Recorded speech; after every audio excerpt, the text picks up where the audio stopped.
কারো হাত ভেঙে গেছে, কারো মাথা ফেটে গেছে, ক্যামেরা ফোন সব ওই জিকে গৌসের ছাত্রদল যুব দলের সন্ত্রাসী বাহিনী সব নিয়ে গেছে। এবং আমাদের একজন ভাইয়ের চোখে রড দিয়ে যখন গুতা মারছে, তার চোখ বের হয়ে আসার মতো অবস্থা, আরেকজনের মুখে রড দিয়ে বাড়ি মারছে। এই ভাইদেরকে এবং উনি আমার জেলা সেক্রেটারি এনসিপির, উনি একজন ভাইকে বাঁচাইতে গিয়ে রড দিয়ে উনার এই কনুই ভেঙে শেষ করে দেওয়া হয়েছে।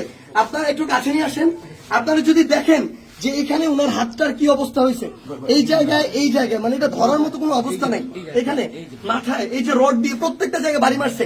আমরা যখন আমাদের এই আহত 7-8 জন ভাইকে নিয়ে সদর হাসপাতালের দিকে যাইতেছিলাম তাদের চিকিৎসার জন্য, তখন সদর হাসপাতালের সামনে ওই 24শে জুলাইয়ের সময় যেমন খুনি বাহিনী যেভাবে আক্রমণ করছিল হাসপাতালের গেটে, ঢাকা মেডিকেলের গেটে, ওইভাবে আমাদেরকে খুনি বাহিনী এইখানে ছাত্রদল যুব দলের সন্ত্রাসী ক্যাডাররা, জিকে গাউসের ক্যাডাররা, তারা আমাদেরকে আক্রমণ করে হাসপাতালে পর্যন্ত ঢুকতে দেয় নাই। কারণ আমি যখন আমার ভাইদের নিয়ে যাচ্ছিলাম তারা আমার হাতে পর্যন্ত রড দিয়ে বাড়ি মারছে, ইট মারা শুরু করে, এরপরে রড থেকে শুরু করে যত ধরনের তাদের লাঠি সোটা এগুলো তারা মারা শুরু করে। এবং ওইখানে আমাদের ছাত্র শক্তি, যুব শক্তির, এনসিপি অনেক ভাইকে তারা ওইখানে মানে ওই সবার সামনে ওইখানে পিটায়।